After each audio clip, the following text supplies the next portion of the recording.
Okay, you're live. Oh, aren't you? Oh, hi, everybody. My name's Tom Biscaglia, the game attorney. I guess I'll do a little background. Well, first, what are we doing here? This is the art of negotiation, or I was thinking about changing it to the sweet science of negotiation. I think maybe it's not really an art, but there's certainly some things about it. My name's Tom Biscaglia, the game attorney. I've been working in the industry for over 25 years, representing almost exclusively independent developers, a couple of middleware people, but mostly independent developers, over 200 studios, everybody from, the Romeros to people you don't know. So it's been an interesting ride. I got into it because I love games, probably like most of you guys. So that's my story. I'm sticking to it. Without any further ado, let's get on with this thing. So, as an attorney, I have been working on dispute resolution. I spent years as a trial lawyer doing lawsuits, which is very different than what I do now. And in the process of that, I through formal mediation or just in the normal course of these multiple cases that I did, we would always try to mediate a resolution before the end of the case. As a result of, I've mediated literally hundreds of disputes and also negotiated many contracts. Heck, in law school, I took, when I was at Georgetown, I took 2 courses in mediation and negotiation because I thought it was important to understand the dynamics that occur when you're trying to reach a meeting of the minds between people with diverse interests, which is basically, I guess that's probably what a mediation is. So I guess the issue we have here as far as a negotiation is, why would you negotiate? And we're going to start this somewhere between, at least at this point, you're at the point where you're in the process of acquiring the deal, and they send you the paperwork, or even they just offer you a deal, and then so why negotiate? Why not just take the deal? And if it's not self-evident, I guess it's because that way you probably are going to get screwed in the deal. And I've sort of made it my career goal to make sure that independent developers stop getting screwed on their first deal. It was almost guaranteed that if you were starting a studio, you would get screwed on your first deal. It was just like that. And I think we've come a long way. Direct distribution helped that a lot. But there are still people out there who have no goal but to take advantage of your naivete and passion to your detriment. And I think part of this is because when you're looking for a partner, and I guess most of these negotiations are probably going to, I'll be talking about a negotiation with either a distribution partner, a funding partner, or a publisher who's basically going to be giving you money and distributing your game for you. What you really want for that, in that role, the sort of public-facing entity that's going to be distributing or marketing your game or assisting you with the distribution and development of the game, what you really want is a really competent person who's really good at exploiting your game to the maximum extent possible in the marketplace. But here's the hook here. If people are good at exploiting, that's what they do, right? And the problem or the issue you need to address is, if they're good at exploiting, then they will view the world as opportunities to exploit, including their relationship with you. So while you might have a target relationship where the people are really good at exploiting, if part of their intention is to exploit their relationship with you, then it might not be the best deal for you, because you have to work in the negotiation to assure that they are not exploiting you, but they are using their best efforts to exploit your game. So that's one of the reasons that you negotiate. And the other thing is, and I get this a lot from developers. They just don't want to do it. I really hate this business stuff. I really, I don't like it. I'm a creative person. I'm an artist, whatever. I don't want to do this. Just I don't want to, basically, like a little kid. And I think what I tell them, and I'll tell you, is if you don't want to run a business, then don't run a studio, because a successful game studio is basically at its core a successful business. It is a business. And if you're not going to treat the business responsibilities of ownership as seriously as you do your game design, your art, and your code, then you should hire somebody else to do it.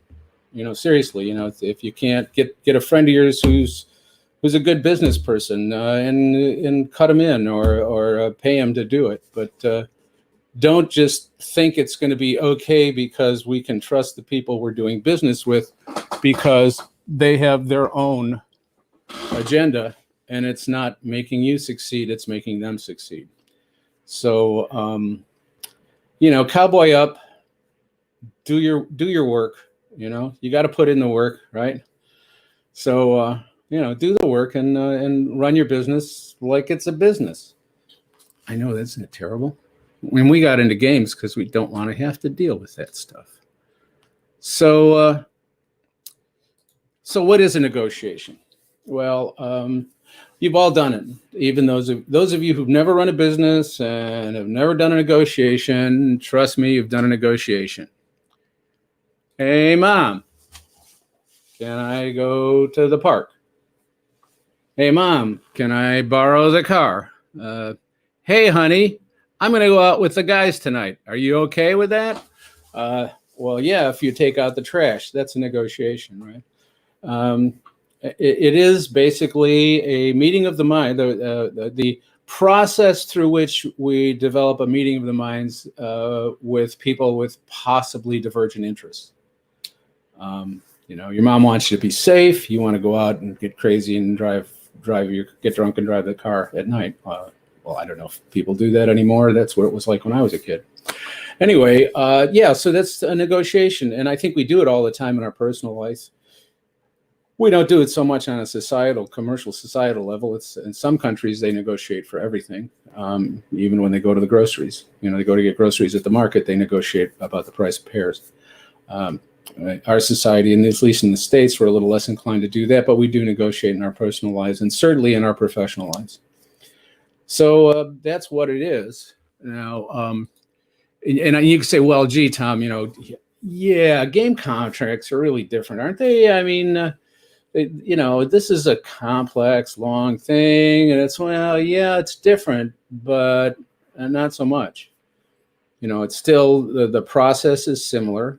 And I think if you analyze the procedural dynamics of the relationship, the negotiation relationship, you'll see that there's a lot of that, give and take, maybe, certain techniques that can be used, and it works with your mom or your spouse or significant other, as well as it works with a possible business relationship.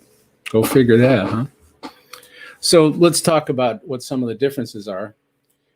Certainly, the players differ. The interests of the parties, and I found years ago that a lot of developers are highly creative people, and they have a lot of trouble understanding someone who is just driven by a business motivations. We live the fortunate few of us who are hardcore gamers and work in the game industry. It's kind of wonderful. I get that, but at the same time, There are a great many people in the industry who are not gamers and don't really care about games, and they don't. To them, they are either selling video games or they're selling toasters or insurance. It's all the same to them. It's just another product, and you see this in a lot of the large companies, like, say, I don't want to name anybody, like Amazon or Microsoft, who have their core business focus is something other than games. And you'll note that their internal approach to development is significantly different. That's not to say that, for example, Microsoft doesn't have some really great studios, but mostly they're ones that they bought rather than ones that they built. And that's because their managers are all, you can go from the Excel team to the Microsoft Game Studio on a management level, and but that still doesn't make you somebody who understands games and the dynamics and the culture that we live in as developers and gamers. So you've got that distinction. So I would say that you have to realize. I use this example to explain it to one of my clients years ago. He couldn't understand, he just thought that he'd met the rep for the publisher, and he's a real nice guy, and by the way, they're all nice guys. That has nothing to do with your business relationship. So he's a really nice guy, and my client was saying, well, I know that we want to make the best game we can, and we want to make sure that everybody makes money on it, and this is really great. And don't they want the same thing? And I said, no. And I was trying to explain to this creative person. He actually was a brilliant artist, amazing, probably the best environmental artist I've ever met. And I met a lot. Anyway, and he said, well, I don't know and I said, look it. I said, Vic, they're Ferengi. And when I said that, he got it. I don't know if you're getting it. I'm sure some of you will, but Ferengi was a race of people on one of the old Star Trek series where their entire life in society was governed by the rules of acquisition. And the rules of acquisition, number one rule was profit is the ultimate good. And all the other rules of acquisition were derived from that. I even did a presentation at GDC years ago on the publisher's rules of acquisition, because I thought this Ferengi analogy was pretty useful for people who, especially highly creative people who are a little detached from reality. I thought that was a pretty good one. As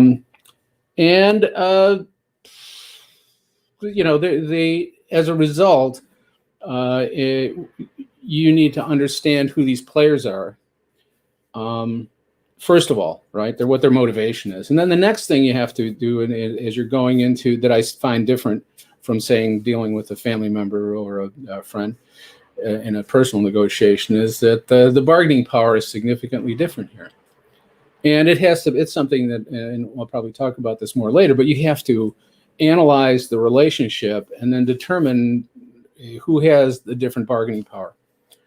For example, these are derived from probably actual situations. So you got a studio, 6 guys, got a great idea for a game. You run some demos, a couple of YouTube videos. Publisher comes to you, they want to publish your game. You know that you can't build the game you want, the $1 million to $2 million budget game that you have in your mind. You can't build it without their money, right? You're never going to be able to finish the game without outside funding. They have the money, they have the marketing punch, they've got a good reputation, and you decide that you're going to go in. But when you go into that relationship, and I was trying to assist them with the negotiation of the contract, they had very little or no bargaining power, right? So in the process of this negotiation, they ended up giving up their IP to the publisher, doing some things that, in your heart you don't want to do, but also doing what's necessary. And I think this is important. You have to do what's necessary to get the deal. If you need the deal, they needed the deal. So as a result, they had little or no bargaining power. And that impacted the entire negotiation from start to finish. And don't get me wrong, you can still, and I think I did, get them the best. And the idea is, get the best possible deal you can under the circumstances, and those are the circumstances. On the other end of it, I was working with John and Brenda Romero before they moved to Ireland on their Facebook. They had a Facebook studio. They were doing Facebook games. This is years ago when Facebook games were the rage, called Loot Drop. And they had just released a game with one of the other publishers when they were working in-house for one of them, called, was a Ravenwood something or other. And it was a hugely successful Facebook game.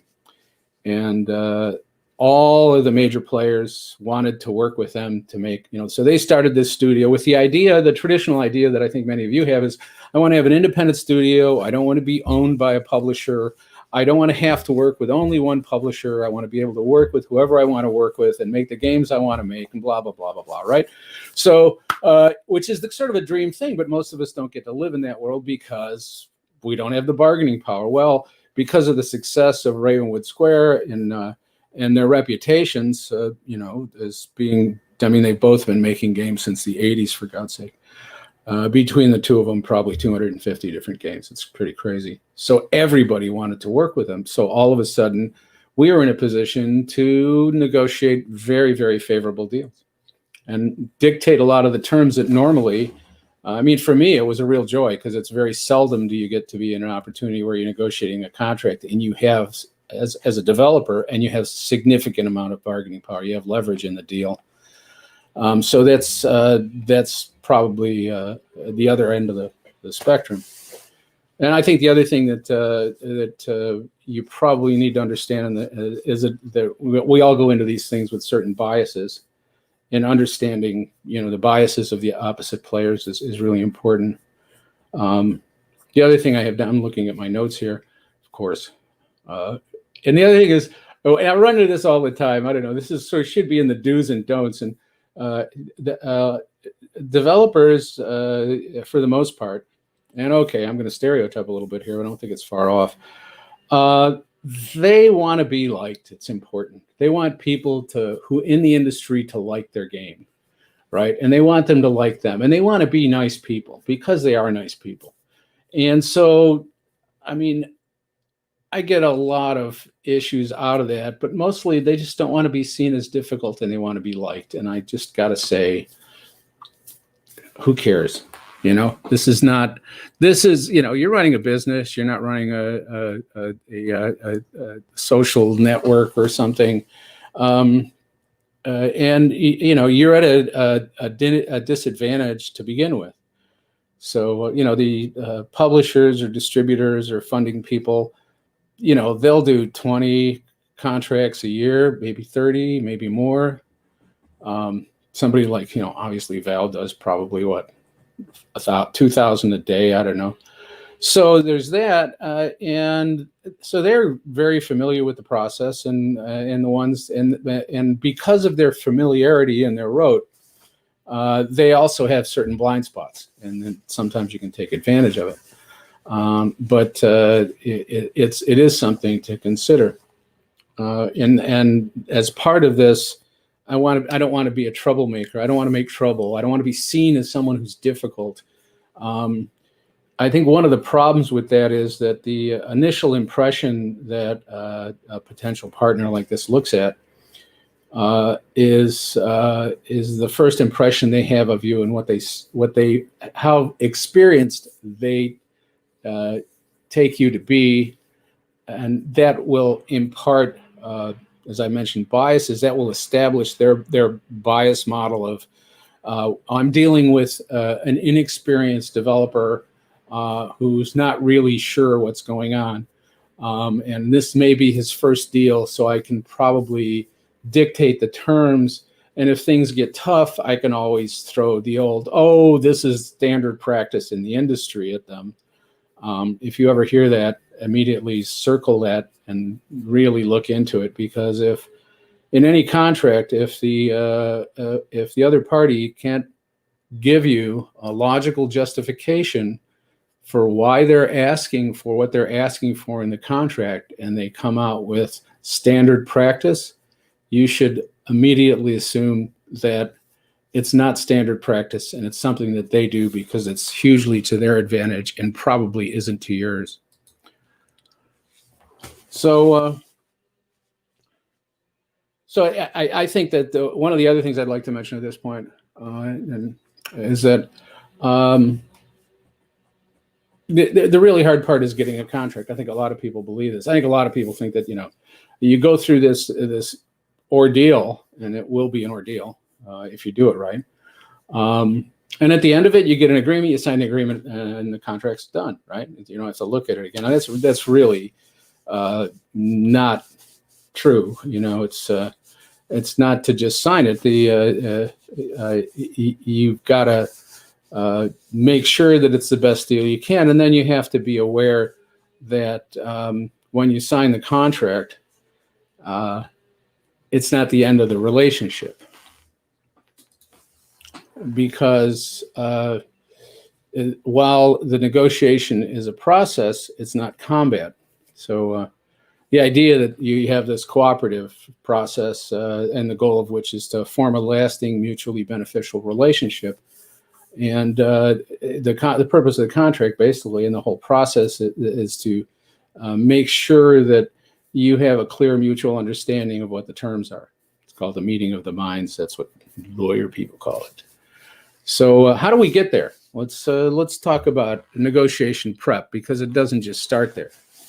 And the way I look at it, the negotiation starts the first time you have any contact with the potential business relationship. The first time you contact them, whether it's I don't know, it's at a crazy party at GDC. Remember we used to do that. Or if it's an email introduction, a blind email introduction from them to you or you to them. There's that initial impression will probably remain at least with that person, if not the company, throughout the entire relationship. So, you need to be aware that when you're talking to people, especially at business events, or, I guess we're all adapting to this, or on a Discord channel or anywhere else, that you need to be aware that this could be a business relationship in the future, and you want to make sure that you're not giving a bad impression. So, and a reason for that is there's a term, a friend of mine, actually, he worked in the ballroom dancing industry, but he told me, he used this term, and I said, what is it? And he says, well, yeah, they were junioring me pretty bad. And he was a young guy, he was in his 20s, and his partners were all in their 70s. So it was a pretty weird thing. And they kept doing this. Well, we've been doing this a long time, and we know how to do this better than you do because we're experienced, and you're just a junior. You have less knowledge because you don't have the experience that we have, right? So we know how to do this, and you don't. And that's the way it is. Well, obviously, when they put you in that position, then you're not examining the terms of their agreement potentially with the sort of clarity of mind and focus that you need to, because they know what they're doing and you don't. And so because you're junior, well, don't buy it, you have to, as you're prepping, you need to, determine which parts of I've seen these. I was looking at one the other day. It's like 40 pages. I've seen them as small as 4 or 5 pages and as big as 25 or 30. Most of the big publishers will throw a 25, 26 page substantive terms and then a bunch of attachments. So you've got to take a look at that and try to determine, which parts of it are actually important, which parts you don't care about. And then among those, that really affect the balance of the relationship, which ones are flexible and which ones aren't. It's funny, I did one of my first large GDC. I was doing a lot of roundtables, but one of my first lecture presentations at GDC is I did a mock negotiation between the late Barry Friedman and Lee Jacobson. Lee Jacobson was product acquisition at Midway, and Barry was one of the original game agents in the industry. He represented a lot of studios. And these guys had been negotiating game deals for, I was at the time, this was 20 years ago plus. And I was relatively new to the industry, certainly compared to these guys. So I put on the referee outfit, and they sat on a table, and we went through this whole thing. And the first thing that came out was they both said, because between the two of them, they'd probably negotiated hundreds and hundreds of contracts. And they said, when we sit across the table from each other, we both know exactly what issues are negotiable and which ones aren't. You're probably not going to know that conclusively, but you sure ought to be able to take an intelligent run at it.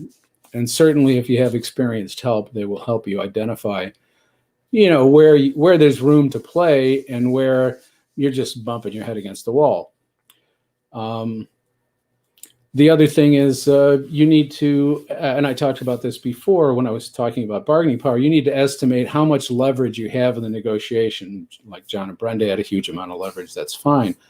And then the other thing is you need to be able to have a clear, there's a term that we use in negotiation called the point of pain. That's basically that point where you can't go any further, they can't go any further. So, example, years ago, I'd met these guys at GDC, and they contacted me a couple of years later, go figure, and said, "Hey, Tom, we need your help, and we're in a hurry here." And they'd been a work-for-hire studio in LA for years, and they had in their spare time they'd been working on a dirt bike game, which was kind of fun, and it was for the Nintendo platform at the time, whichever one it was. And they talked to a publisher, and the publisher was going into E3 in like a month and a half. They had a hole in their portfolio. Okay, what does that mean? Well, okay, a publisher would have a slate of games. E3 at the time was, the wholesalers, the buyer for Walmart and the buyer for Target, all these huge deals. This was make or break at the time. So if a publisher wanted to show them their portfolio, they wanted to make sure that they had an action game, an RPG, a puzzle game, and a driving or racing game. They did not have a racing game in their portfolio. They felt internally, I don't know if they're right or not, but they needed one. And as far as I know, this is the only deal that publisher's ever cut where the studio got to keep their IP rights, because they just needed the deal. So we were able to their point of pain was gone, and their game was almost done. So it was exactly what they needed. So that's something that you need to do. Also, in the preliminary running up to a negotiation, you really need to think about the internal dynamics of the other party. And there's two things that are sort of relevant here. One is the individual goal of the person you're negotiating with, and the other is the goals of the company, its overall mission and strategies, market strategies, that sort of thing, so that you can get an idea of what it is. But you never know, because sometimes the individual you're dealing with might have interests that can be to your advantage. Another interesting example. We're doing a licensing deal, or trying to get a license for an IP, and it turns out that the licensing manager for this big company, they have somebody whose job is just to license their IP, and they license it to products, toys, games, everything. So this brilliant young woman had just gotten the job, and she really wanted to show the company that she could deliver a lot of licensing deals. She wasn't too worried about the quality of the licensing deals. She just wanted to, in her first couple of months, she wanted to land a bunch of licensing deals, right? So in effect, I think in effect, her personal career goal was a little bit detached from the overall strategies of the company. So it put us in a very good bargaining position. The other thing is, a lot of times with games, you'll be talking to somebody and they really, really they like your game. They want to help you. They like you. They like your game. This is going to be a good relationship. It's the kind of people you want to work with. And then, and basically, but the company doesn't really, they're not so sure. So what do? Well, that person, then you have to think of them as your internal advocate. And what you should be doing in that relationship is feeding them the arguments that they need to make with the people that they need to get to approve, to greenlight your project, right? So, watch for the internal advocate, identify them, and make them part of your team, kind of. Next thing on the agenda, no. What? Simple. If you can't say no, you can't deal.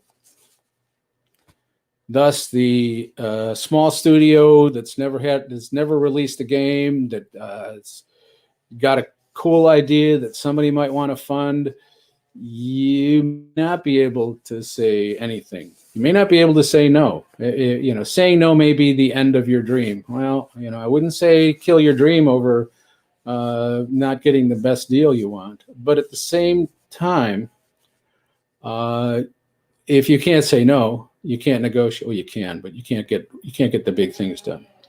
So as you go into these negotiations, you should always have what the cool kids call the BATNA, the best alternative to a negotiated agreement, right?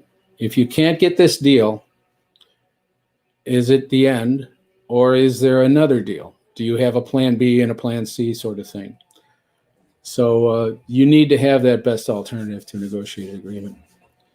Now, personally, for me, when I was working with John and Brenda at Loot Drop, we negotiated 3 contracts in 3 months, and they were all 7 figures, and they were all with big players, and they all wanted the usual, we own your shit, we own your studio, we want to have the rights to all your games and that stuff.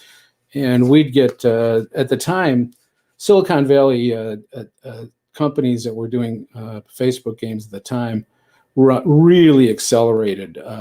We'd start negotiations. They'd send a contract. I'd redline it, send it back. Maybe they'd send back a redline version with some more changes. We'd set up a phone conference. They'd have 5 people on their side. Me, John, and Brenda would be on our side. I loved it because they just said, go ahead, Tom, have your fun here. And so they would let me front the negotiations, which was great. And, we just would spend 2 hours on the phone going through every single disputed paragraph in the contract until we had a deal. And it was pretty cool. I mean, nothing like, doing $1 million deal in 5 days is pretty incredible.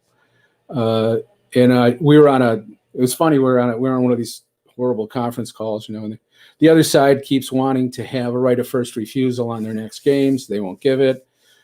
So we hit this issue, and it's a bump.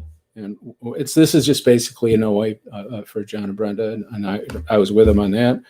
Company says, no, we got to have this. We said no. They said, no, let me explain why we need to have this. And so we already said no, but go ahead. Trying to be polite. You don't want to be an asshole, right? Well, yeah, maybe. They do this like 4 or 5 times. And I finally said, look it, guys, we just got to stop this. This is a deal breaker for us. You've asked 5 times. We've said no 5 times. Is there something about no that you guys don't understand? And it kind of, I basically was saying, look, if you're going to keep doing this, we're just going to go and you don't get a deal. It's okay. And, they're pretty, at that point, we've been negotiating for a while. They're pretty invested in, dragging this thing across the finish line. And they got it. But the funny thing was, John and Brenda were like, we're running it's really common when you're on a phone conference like this to have a text channel operating so that you can side talk with your clients, because we're virtual, you're not in the same room. And they're laughing and shit. So I thought this was fun. And afterwards, Brenda said, Brenda is the ultimate game designer. She sees the entire world as a game design, and she said, oh, Tom, I get it. Negotiation's your game, isn't it? And I said, I'd never thought of it that way, but I guess it is, Anyway, that's a nice little anecdote, I guess is what you call that. So, slow and steady. Why do I say slow and steady? Because slow and steady wins. Don't panic. Take your time. Even if you can't afford to go slow, go slow. In my experience, the person with the most patience gets the best deal. Now, normally, publishers or funding partners have the money, and you don't. And you need the money, and you're in a big hurry to get the money. And so they will play that against you, and you will send them a proposal. and they will take 3 weeks to bring it back to you, and then you'll turn it around in a day, and they'll take another 2 weeks. God, Ubisoft takes a month. They send all their shit at the time. I don't know if they're still doing it. They send it all to France, which is crazy. Anyway, sometimes it's fast, but most of the time the stuff they're excruciatingly slow, and part of that is because they're not in a hurry. They have all the time in the world because they have the money, but you always have to keep in mind that they sell games for a living, and all they have is money. I know that sounds a little weird, but if you think about it, without games, they don't make any money. So you need to kind of keep your head up and say, don't get hangdog and say, oh, you've got the money, please give us, don't do that shit. They got nothing without you and your games. And I say that to you all, probably. I mean, there's certainly another guy right around the corner that's got a game, but you need to have that internal respect for yourself and your game, or you run the risk of getting eaten alive. So now we're in it, right? We're in it. We're in the middle of this, right? So you get there you negotiate a deal. You do this through email, VoIP calls, telephone, whatever it takes, text messages, and you've got the basic outline of the business deal, and then they go ahead and they send you the contract, and the contract doesn't look anything like the deal that you had, right? So what happened here? Publishers are big companies. They got one person who is developer facing, product development, and they will negotiate within the scope of their authority, and they'll give you a deal, and then they turn it over to the contracting people, usually legal department or paralegal or just a clerk or something, and they then send you the standard publisher contract, which doesn't look anything like the deal that you negotiated, because the person in the legal department wasn't given the deal points that had been agreed to. They were just said, okay, take this to contract. So the first thing is, when you read this shit, don't freak out and think they're trying to cheat you. They're not trying to cheat you. They're just administratively clumsy and kind of stupid.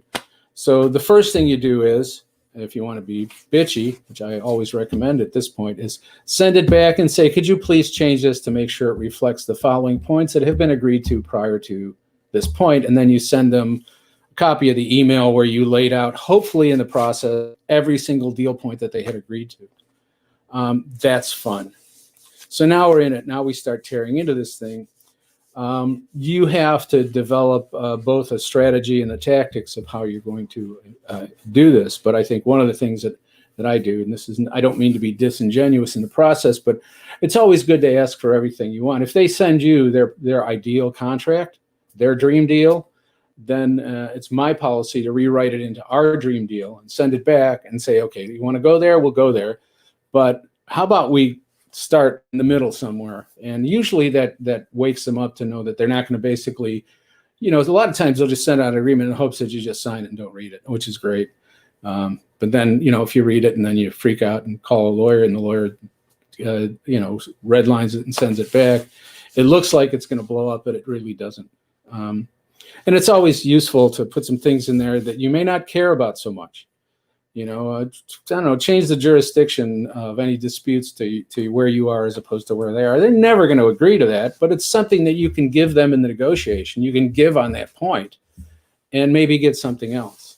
The other thing is be persistent. I've seen a lot of times where I've made a change to a contract, and they would then decline that change and send it back to me without that change. And then I just put it back the next time, and sometimes I do this 2 or 3 times before they acquiesce and give it to you. If it's important, don't give it up. The other thing is, it's really good to have clearly identify for yourself if there are deal breakers in the contract, then you need to explain that to them. So that's important as well. The other thing is, please don't ever do this with anybody, and I hear it way more than I should, and that is I'm like be discussing with the client, well, we should be asking for this and this and this, and they say, oh, they'll never agree to that. And I'm thinking, why are you negotiating the contract on behalf of the other side of this deal? Let them, they're big boys. They know what they'll agree to. They know what they won't agree to. Don't try to make a contract that they want.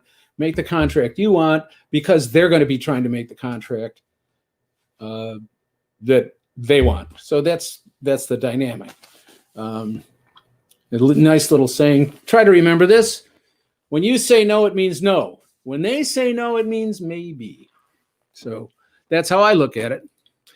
The other thing is these contracts, it's not over when you sign a contract. Okay, a contract is an organic relationship. Okay, so it's really an ongoing negotiation throughout the life of the contract. Deliverables that get changed, the schedules that get altered. All of this, anytime you make a change in your conduct under the agreement, when it differs from the terms, you should really consider doing a change order or an amendment to the contract. Don't be afraid to amend the contract. It's part of the organic process. Don't ever overlook an opportunity to upsell your contract. Oh, it's a multiplayer game, or it's a single player game, but we want to add multiplayer, and you really want to, this is a great idea. Then you send them a change order and it says it's going to take 4 months longer and an extra $750,000 to do this.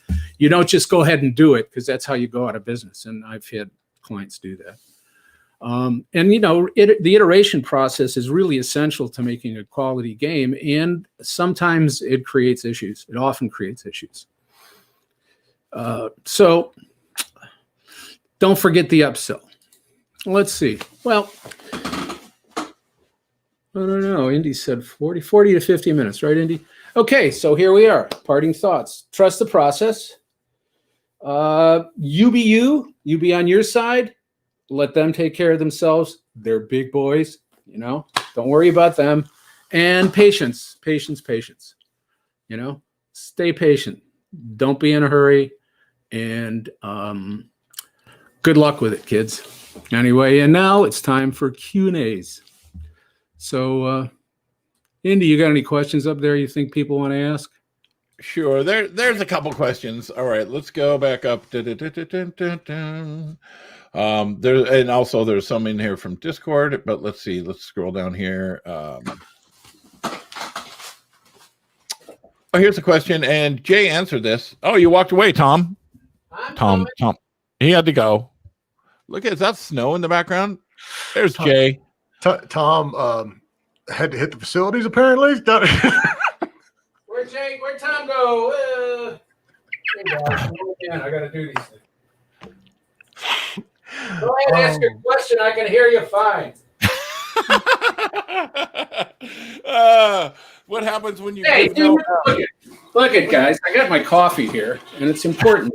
When you give no fucks. I mean, when you give no Fs. Hardly not any. Yes. No, don't worry.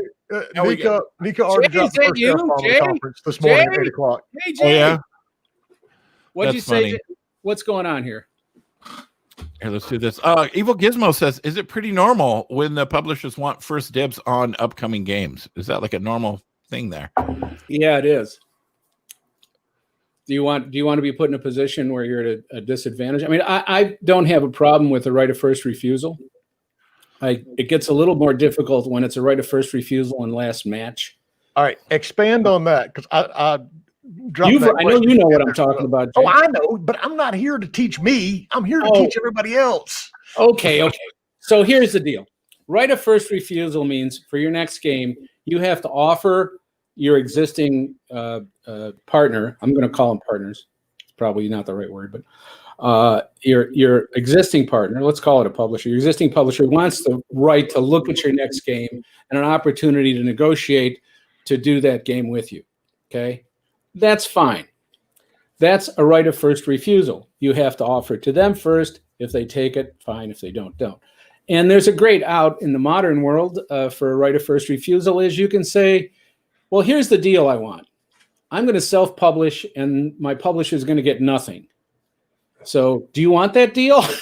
They're going to say no, and then you met that obligation. A right of last match means, and usually they're tied together, is you have to give them an opportunity to publish your next game. And then if they decline, you can go then and try to get somebody else to do it. However, they will then have an opportunity to match that offer, to match the terms of that deal. Well, the problem with that is you offer it to publisher A, they decline. You go to publisher deal, you negotiate your best deal, and then you say to them, but we may not be able to go forward with this because we have to offer it to our old publisher first. And they will say, I haven't dropped an F-bomb here, but I'm really close right now. Seriously, I mean, Nika dropped it this morning at 8 o'clock. So, all right. So then the new publisher B will just say, fuck you. We don't play that game. We're not going to negotiate. We'll negotiate with you, but we're not going to negotiate against them. Right. So it really is, it's like, well, I've seen it in contracts. You get this in the termination for a change in ownership, where they want the right to review and approve any change in ownership or investment in your company. So you get an opportunity to sell your company. You got to go to these people and ask their permission. Well, you can't negotiate the sale of a company that has to, by definition, is going to be fully confidential, especially if it's a publicly traded company. So Activision comes and they want to buy your studio, and you've got a provision in your publishing agreement that says you have to get permission from your publisher to sell your company. Well, that's not going to work because they can't go public with the discussion of the acquisition, and you can't tell anybody about it under the terms of your negotiation. And so basically that right in the contract has killed your sale of the company. It basically makes it so you can't do that. So I think that's what I know about that stuff. So Quarter Inch Spam over on Twitch says, while every situation is different, are there signs you can catch onto that could hint that a favorable deal probably won't happen and that it's perhaps time to walk away from the table? Yeah. It's kind of a feel thing though. Like how do you know?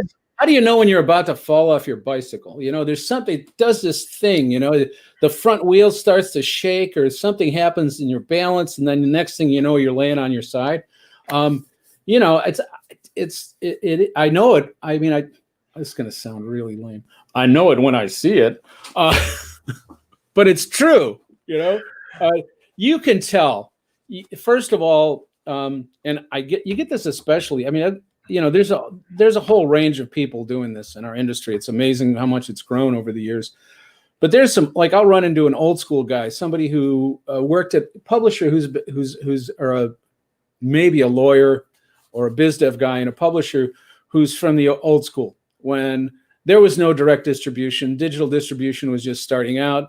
Publishers owned the access to the marketplace. You couldn't sell a game without them. And they still think that's the world they live in, and that's the mentality they have. I can see Jay smiling here. He knows exactly what I'm talking about. I just think it's hilarious that we work in an industry. You're saying old school, and I'm like, oh, this is like pre-me. And then you start explaining this that I was doing 20 years ago, and I'm like, oh, crap, I'm old school. Yeah, no, you're definitely old school because I know this is when you were working with Lloyd, and you know the deals we were doing then. You didn't have, honest to God, developers were lucky to get 14% of wholesale in a deal. Mm-hmm. And now we get 70% of retail and we're bitching about it. So it is kind of a wonderful world if you think about it. Anyway, where were we? What was that question again? You took the question. Wait. So yeah. I'm trying to think of what the signals would be. And Jay, you've done this a lot too. They're always going to, the one to me is like, there's not like a specific part of the contract that starts getting dicey and you start worrying. It's if they are completely unwilling to move on anything. Here's the general rule: relationships don't get better over time. If your publishing deal is difficult to do, and tell my wife that at the contract phase, they're going to be a pain in the ass all the way through the thing. It's not like it's going to miraculously get better. It doesn't. You can get a feel for it. I mean, in a lot of times, developers are in a situation where they don't have a lot of options. But if you do have a lot of options, and you get that little spidey sense in the back of your head, it's like, this doesn't seem right. It's probably not right. and you need to be looking at Well, other the other options. thing is, if you get to that point and you signal your intention to walk, don't just walk, signal your intention and see and watch the landscape and see if it changes at all. Yeah, that's where I've seen a lot of times, and I will blame this on my brethren. And a lot of times what you'll get is a very amenable potential partner with an attorney who's got a gotcha attitude, where they're just trying to, they want to get their client the best possible deal they can, and they're being very aggressive in the documentation, and the client may not care about this stuff. And don't necessarily impute onerous provisions to the intent of the publisher until you clarify whether it's his intent or his legal counsel's intent. Because I've seen lawyers fuck up deals way more than I've seen principals fuck up deals. Oh, now my F-bombs are flowing. I need to turn them off. So from Herbivore, what strategy do you suggest if I don't have enough money to pay for a lawyer? I don't know. No, just do your best and make enough money on that deal that you can pay a lawyer. Because it's, this is what I do for a living. So I'm kind of conflicted here. So I'm not going to be glib about this. Tell me why we don't need lawyers. Go out, get as much information as you can. Treat your business seriously. It's not a fucking joke. It's what you do for a living. You want to make a living as a game developer, then you want to make a living. It's a business, and you need to treat it that way. Check every single, look at how many people they've worked with. Reach out through the social network or your professional network. Find the people they've worked with. Say, are these people okay? How did they screw? Are they paying you? I've seen people sign deals. God, I had one guy. He was working on his game early stage. It was one of these niche genres, and a publisher came up to him and said, "Geez, I really love your game. We'd love to publish it for you," right? And it was basically just a straight distribution deal. There was no funding or anything like that, not even a marketing commitment. And the guy was so blown away that somebody actually liked this game that he signed a deal with these people. And 2.5 years later, when he had an opportunity to sign a funded deal to finish his game, he went back to that first publisher and asked to get out of the contract. And the publisher says, "Sure, just give us $25,000 and we'll let you out of the contract." And no follow-on publisher is going to sign a deal with somebody if they have an obligation to another publisher. They had to get it out of the way.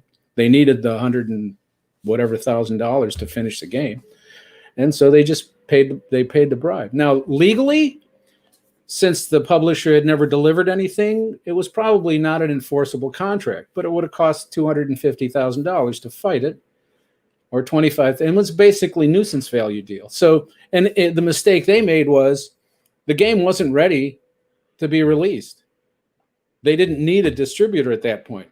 What they needed to do was, if somebody came and offered to fund it, yeah, but if they're just offering, "I'm going to distribute your game for you when it's done," okay, I'll talk to you then. I'll not talk to you now because I don't want my hands tied. I'll absolutely guarantee you I will do something with it when it's done and meets my expectations. That's like, it is. And people get excited about it. And it's hard to tell them, especially if they're the first one, it's like, don't get excited, because you do. All right. So we've got several other really good questions here. Unfortunately, we are out of time with Tom. We've got to get to our next session, but Tom is in our Discord. So what I will do is, move some of these questions over there so we don't forget what they are. But you can join Tom. It's at discord.gg/indiegamebusiness. And we will get all of that on there and taken care of and answered for you. Tom, thank you so much. Hey, if I may make a shameless plug here, I also have, I've moved my entire law firm onto Discord. So I'm not sure how to tell you where it is, but it's the Game Attorney. If you PM me, I'll invite you to my Discord server. We get together and drink every Wednesday night. That's the important part. But no, I've got an AMA file, and sometimes I just, during the day when I'm not doing anything busy, I just hang out there. And so there's a just hanging out voice channel if you want to stop in and kick me around. Anyway, you're all welcome. And Jay, thank you so much for having me. This has been a hoot. Dude, I always love it because, you're one of the ones that I can talk to and be blunt.